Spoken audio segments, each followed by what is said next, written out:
Hey, welcome back to Evil's Comics. This guy right here is Evil Mike, and I got a review for you today. From Boom Studios, we're going to be talking about Behold Behemoth, issue number 3. It is written by Tate Brombal, art and colors by Nick Robles, and letters by AndWorld Design, and then the cover is also done by Nick Robles. Before we get started, please like, comment, subscribe on this guy's channel. Hit that bell if you're so inclined, if you like the reviews and want to see more. I have no schedule and I drop whenever I can get to them, so be on the lookout for further reviews. Or if you have a review by request, hit me up and I might, I'll get to it. So, Behold Behemoth, right? This book, okay, so it's kind of been in pieces, this whole story. The first 2 issues, there was a lot going on and not enough to like piece it together, but by the end of the second issue we were kind of getting there. Kind of had this Attack on Titans vibe, because basically we were following 2 characters, Gray and Ren. In the first issue we saw the decimation of kind of like an apocalyptic type thing where this behemoth kind of decimated everything. At the end of the first book, it kind of made it look like Gray was the behemoth, but lo and behold, it was Ren, the little girl, who was the behemoth. With all that being said, there's no really like, hey, this is where the first issue picked. Now it's kind of like I said, most of this is in pieces, and on top of it, the story is flipping back and forth. But with this issue right here, we got a ton of answers, and we finally know what's going on. And guess what, people? You do not want to miss this, especially if you were a fan of Godzilla, Gundams, that kind of thing. Like I mentioned, Attack on Titans. So let's get into it, right, with all that other stuff going on. So we start out with this page with a character that has not been introduced, but we do find out he is a sergeant in the military. There are several things to notice in this panel right here. They do have like this picture of a behemoth, and it says that it kills, that in the news article, it's in Oregon, and it says emergency of behemoth kills thousands. But that's kind of the only thing that we see, besides this guy is a family guy. We do find out that he is in the military quickly after that, and he is in kind of some underground facility.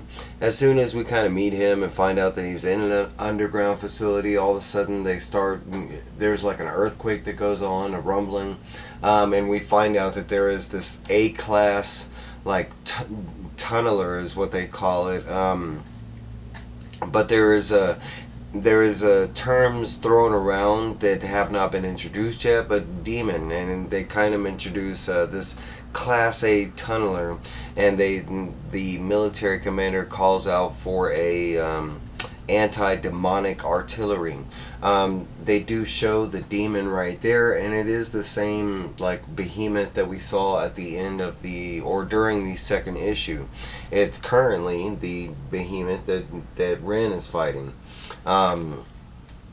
So it kind of catches us up to like where we are in the story and stuff, that this is basically going on the same moment as we were at the end of the second issue.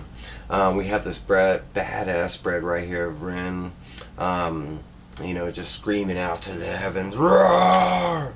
Okay, now the book is going to be jumping around a bunch, but that's all great. I got it all summed up. Basically, we go back to that point when Gray found Ren, right after she transformed down from being a behemoth and killing everybody. We have this other, she is an officer, Kavita, and I think that's how you pronounce her name. But basically, it's kind of at that point when Kavita had just found Gray and Ren. It makes it look that's kind of like the end of the first comic, when it makes it look like Ren is the behemoth and we didn't really know what was going on.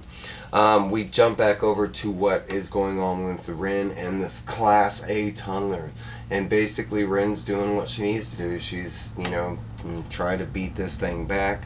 We do see what the military was talking about. They have these big kind of artillery shells that are on the edge of town right here, and they start firing not only on the demon, but they also start firing at the behemoth as well, deeming both of them a threat. At this time, Gray finally kind of kind of gets into the fight. Um, but we see, I mean, it's kind of, like I said, it flips back and forth. But that's where we get most of the information from what's going on finally from these like flashbacks with Gray and Kavita. And basically, Kavita already knew that Gray wasn't the Behemoth. She knew that Ren was the Behemoth. And she kind of explains, she takes Gray back to her apartment. They have some tea, and we get this massive explanation on what's going on, and it is epic. So supposedly since the beginning of time, and this, we have the known war between heaven and hell, right? And supposedly when humans were brought into creation, this war between heaven and hell was like in the thick of it, let's just say. And at that time, hell was unleashing these massive demons upon the earth, and at the same time heaven had angels and knights and stuff like that fighting off the demons. And that's kind of when we popped into civilization, trying to figure out where we were. Eventually the war kind of subsided and heaven's gates closed, and even though hell's gates did not, for some reason God and heaven just deemed earth and we're out of here, and they end up leaving. But God did not abandon us completely. He ends up leaving us with a gift, which are the behemoths, a tool that is crafted from the carcasses of dead demons, supposedly, that the angels had killed from long ago. And it goes that not one person becomes a demon, it takes two. One person that carries the curse of becoming the behemoth, and a shepherd to guide the behemoth to what it needs to do. This has happened from the beginning of time. There's always been a shepherd, and a scorn is what she's called. But at this point in time, it happens to be the first time ever that a scorn is born as a child. It's always at a person that has to carry that curse, that burden. But this isn't the first. This is the first time that it's ever been a child that has taken the place of the behemoth. So now that we know what's going on, we know that the behemoth is this, it's kind of like a weapon that's given on to mankind by God, and the shepherd is supposed to be leading them. We know right now during the story that Gray has been looking for this hidden place. Right now during the casual fight that's going on while we're learning all this stuff, Gray kind of calls out to Ren that she doesn't need to fight this thing, that they are so close to where they need to be, and she needs to jump back to her regular self and leave the fight and everything. At that time, we kind of see right here that Ren has her own ideas, and she's like, no. She goes off and she continues fighting this thing like she's intended to do. But like I mentioned before, Gray does get in the fight at this time, and we see that he is able to do massive damage to this snake-like worm creature thing. He ends up taking that staff and he ends up cutting like the whole back of it, while like Ren's like grabbing at its mouth and kind of tearing it asunder. At the same time, we have the conversation with the military in the bunker, and the I guess general or whatever that we saw is still aimed at